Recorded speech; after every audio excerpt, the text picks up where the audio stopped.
हिंदी संस्कृत शिक्षा चैनल और मैं हूं मुक्ता मैडम। आज हम पढ़ेंगे कारक विभक्ति परिचय। कारक और विभक्ति का परिचय। जब भी हम कभी संस्कृत में हिंदी से संस्कृत अनुवाद करते हैं तो हमें कारक और विभक्ति के अनुसार ही शब्दों का चयन करना पड़ता है।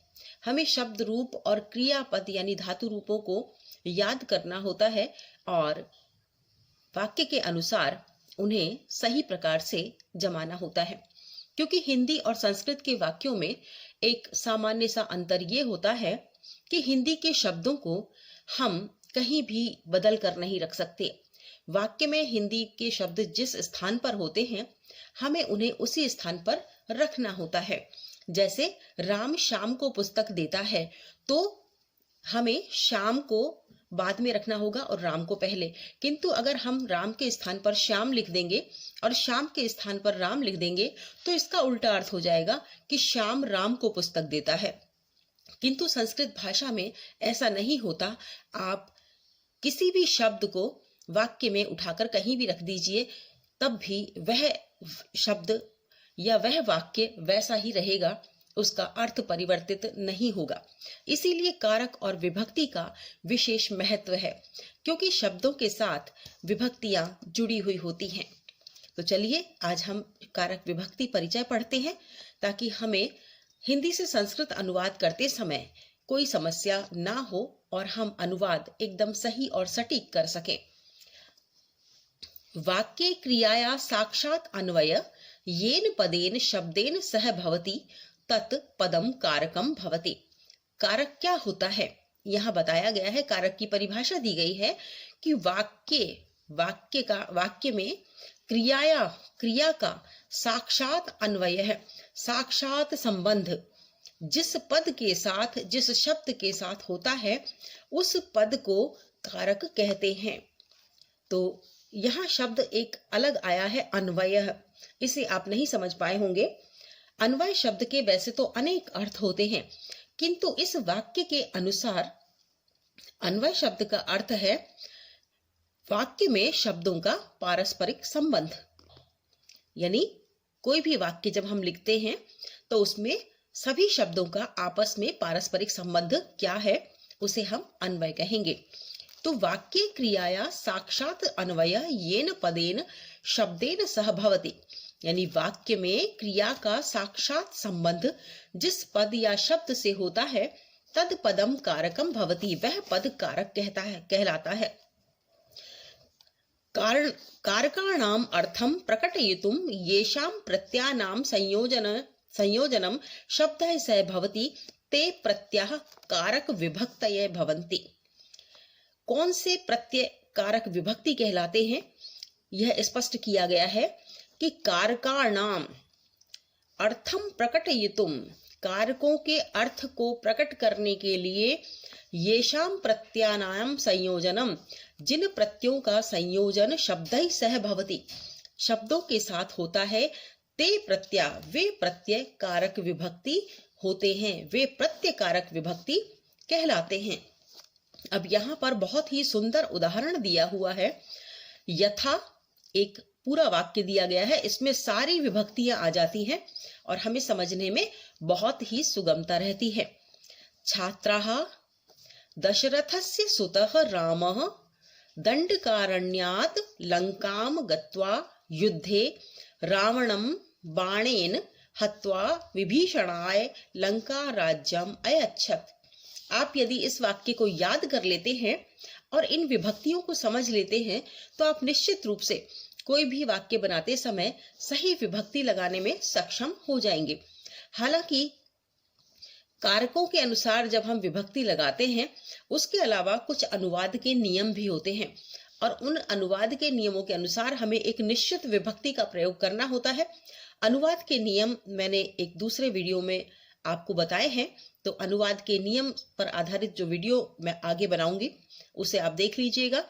तो इन सभी व्याकरण के वीडियोस को मिलाकर यदि आप देखते हैं और समझते हैं तो निश्चित रूप से हिंदी से संस्कृत अनुवाद और संस्कृत से हिंदी अनुवाद करने में आप सक्षम हो जाएंगे।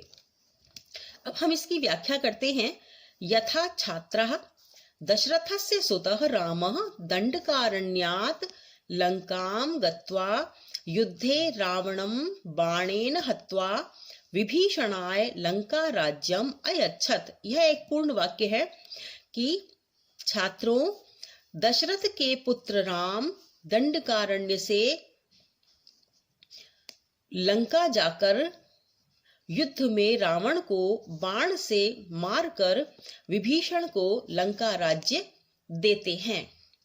तो यह पूर्ण वाक्य है एक। और अब देखिए इसको किस तरह से जमाया गया है, विभक्तियों के अनुसार किस प्रकार से बताया गया है, कहाँ कौन सी विभक्ति है। तो सबसे पहले यहाँ बताया है क्रम संख्या है, ये तो जो शब्दों की क्रम संख्या ऊपर लगी हुई है आप देख रहे हैं, सभी शब्दों में क्रम संख्या लगी हुई है। छात्रा हमें है 11 क्रम संख्या, दशरथस्य में है 10 क्रम संख्या, सुत में है 1, राम में है 2, दंडकारण्यात में है 8, लंका में है 3, गत्वा युद्धे में 9, रावणम में 4, बाणेन में 6, हत्वा विभीषणाय में 7, लंका राज्यम में 5 और अयच्छत् में 12। ये क्रम संख्या इसलिए दे दी गई है ताकि जब इसकी हम व्याख्या पढ़ें या हम इसे समझें तो हम समझ जाएं कि हम किस शब्द की बात कर रहे हैं। क्रम संख्या यहाँ पर लगी हुई है। अब यहाँ है क्रम संख्या 1 और 2। तो 1 और 2 पर कौन कौन से शब्द हैं? सुतः और रामः। तो यहाँ पर पद दे दिए गए हैं, सुतः रामः यानी पुत्र राम। तो यहाँ हमें क्रम संख्या से शब्दों को समझने में सुगमता रहती है।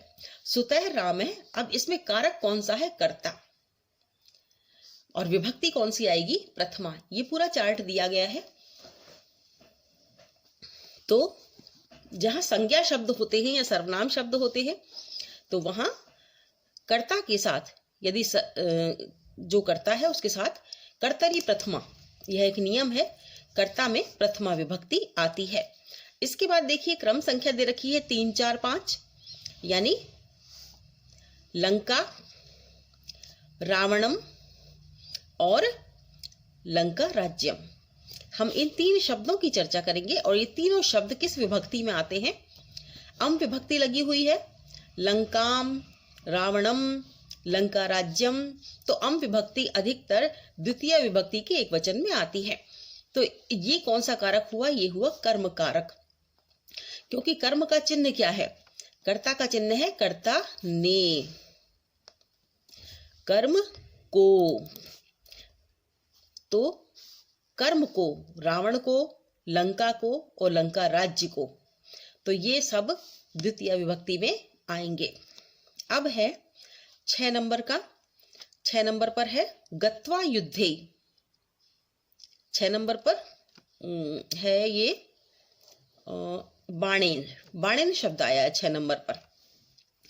तो बाणेन का अर्थ है बाण से। कर्ता ने कर्म को करण से, तो करण का चिन्ह है से। तो यहाँ करण कारक हुआ और करण कारक में विभक्ति होती है तृतीया। अब 7वें नंबर का शब्द हम लेते हैं। 7वें नंबर का शब्द है, यहाँ ढूंढते हैं हम कौन सा है। 7वें नंबर का शब्द है हत्वा विभीषणाय। और यहाँ हम जो देख रहे हैं पद है वह है विभीषणाय, रामाय की तरह विभीषणाय। जब हम कुछ शब्द रूप याद करते हैं, यानी कि हमने अकारांत पुल्लिंग शब्द राम याद कर लिया, तो सारे अकारांत पुल्लिंग शब्द राम के समान, बालक के समान ही चलेंगे। हमने यदि लता शब्द याद कर लिया, आकारांत स्त्रीलिंग शब्द, तो सारे आकारांत स्त्रीलिंग शब्द लता के समान चलेंगे। और इसी प्रकार से नपुंसकलिंग शब्द भी हैं। तो पुल्लिंग, स्त्रीलिंग, नपुंसकलिंग शब्दों में हमें अलग अलग याद करना पड़ता है और उसके अनुसार हमें शब्द रूप रखने होते हैं। तो विभीषणाय, रामाय की तरह। संप्रदानम, संप्रदान कारक है, तो कर्ता ने कर्म को करण से के द्वारा संप्रदान के लिए, इसका चिन्ह क्या हो गया? के लिए, संप्रदान के लिए। तो विभीषण के लिए चतुर्थी विभक्ति है। चतुर्थी विभक्ति देने के अर्थ में भी आती है और भी कई अर्थ में आती है। तो ये जो विभक्तियां हैं ये किन अर्थों में और आती है वो हम अनुवाद के नियमों में जानेंगे। अभी हम सिर्फ कारक और विभक्ति के रूप में इन्हें देख रहे हैं। तो विभीषणाय संप्रदान कारक होगा, क्यों विभीषण के लिए राज्य दिया, इसलिए संप्रदान कारक होगा और इसमें आएगी चतुर्थी विभक्ति। इसके बाद है 8 नंबर का शब्द, हम देखते हैं इसमें कौन सा 8 नंबर का शब्द है दंडकारण्यात। तो दंडकारण्यात ये है अपादान कारक। अपादान कारक किस अर्थ में आता है? अलग होने के अर्थ में। तो यहां पर हम लिख देंगे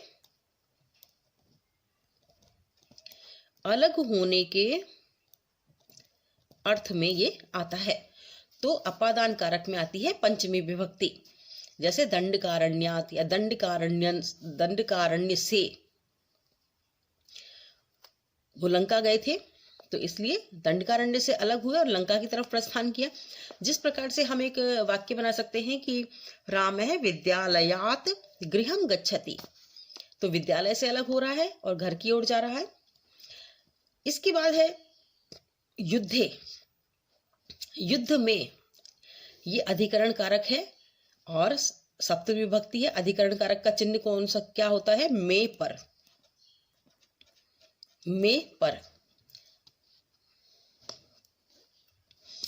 जैसे खगाः वृक्षे तिष्ठति, पक्षी वृक्ष पर बैठे हैं या बैठते हैं। खगाः वृक्षेषु तिष्ठन्ति, तो ये सप्तमी विभक्ति हो जाती है।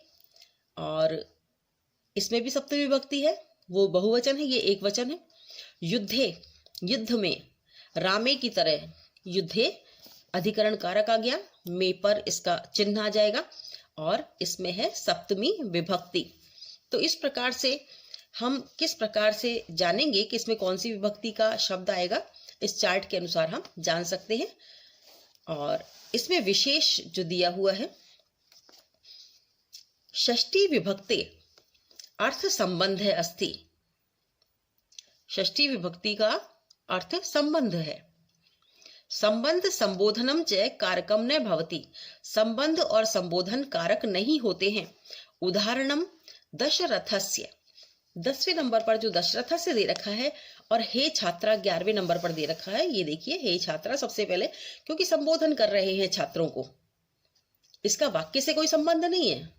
वाक्य तो है कि दशरथ का पुत्र राम दंडकारण्य से लंका जाकर युद्ध में रावण को बाण से मारकर विभीषण को लंका राज्य देते हैं, लेकिन इसका छात्र से संबंध नहीं है। और अयच्छत का भी छात्र से संबंध नहीं है, कर्ता से संबंध नहीं है। इसलिए दोनों ही शब्द, संबोधन जो शब्द होता है उसे और संबंध कारक को हम कारक नहीं मानते हैं। अयच्छत से, छात्रा का अयच्छत से संबंध नहीं है, इसलिए इसे संबोधन और संबंध कारक को नहीं मानते हैं। तो उदाहरणम दशरथस्य हे छात्रा इति पदयो साक्षात अन्वय क्रियया अयच्छत इत्यनेन पदेन सह नास्ति। यहाँ स्पष्ट तौर पर लिखा हुआ है कि संबंध का और संबोधन का जो दोनों कारक नहीं होते हैं, उसका दशरथ हे छात्रा, इन दोनों पदों का साक्षात अन्वय, साक्षात वाक्यों के शब्दों का पारस्परिक संबंध क्रिया के साथ नहीं है। क्रिया कौन सी है? अयच्छत। अयच्छत क्रिया है और इस क्रिया के साथ संबंध कारक और संबोधन कारक का स्पष्ट संबंध नहीं है। इत्यनेन पदेन सह नास्ति, अतः संस्कृते एते पदे कारके न भवते। इसलिए संस्कृत में ये पद कारक नहीं गिने जाते हैं। तो स्पष्ट रूप से आप समझ लें कि यदि आपकी परीक्षा में प्रश्न आता है कि कारक कितने होते हैं, तो संख्या हम 6 ही लिखेंगे। बहुत सारे व्यक्ति ये सोच लेते हैं कि कारक 7 होते हैं, प्रथमा विभक्ति से लेकर सप्तमी विभक्ति तक, जैसा कि यहाँ पर बताया गया है। प्रथमा, द्वितीया, तृतीया, चतुर्थी, पंचमी और सप्तमी, तो ये विभक्तियां हो गई। और कारक कितने हो गए? कर्ता ने कर्म को करण से के द्वारा संप्रदान के लिए अपादान से अलग होने के अर्थ में संबंध काके की और अधिकरण में पर हम ये सारे गिन लेते हैं। तो हम लिख देते हैं कि कारक कितने हुए? 7, जबकि संबंध को कारक नहीं माना जाता, इसलिए कारक 6 ही होते हैं। तो अगर प्रश्न आता है परीक्षा में कि कारक कितने होते हैं, संख्या बताएं, तो हम संख्या लिखेंगे 6। और यदि पूछा जाता है कि किन किन को कारक में नहीं माना जाता है, तो हम लिखेंगे कि षष्ठी विभक्ति को कारक में नहीं माना जाता है और संबोधन को भी कारक में नहीं माना जाता है, क्योंकि संबोधन का अर्थ है किसी को संबोधित करना। हे, अरे, ये कह के हम सभी को संबोधित करते हैं, और जिनका नाम जानते हैं उनका हम नाम लेकर संबोधित करते हैं, जैसे हे सीते, हे लते, हे राम, हे बालक, हे श्याम, इस तरह से हम संबोधित करते हैं। तो ये था कारक विभक्ति परिचय, और निश्चित रूप से आपने इसे अच्छी तरह से समझ लिया होगा। इससे संबंधित कुछ प्रश्न मैं डिस्क्रिप्शन बॉक्स में डाल रही हूं, तो उस प्रश्नों को आप हल करें और देखें कि किस प्रकार से आप कारक और विभक्ति परिचय को समझ पाए हैं। अगर आप नहीं समझ पाए हैं तो पुनः इस वीडियो को देखें, दोबारा से समझने का प्रयास करें और छोटे छोटे वाक्य बनाने की कोशिश करें, वाक्य बनाने का प्रयास करें। तो ये था कारक विभक्ति परिचय। इससे संबंधित कोई भी आपका प्रश्न है तो आप मुझे कमेंट करके बता सकते हैं। आगे हम पढ़ेंगे व्याकरण के दूसरे पाठ।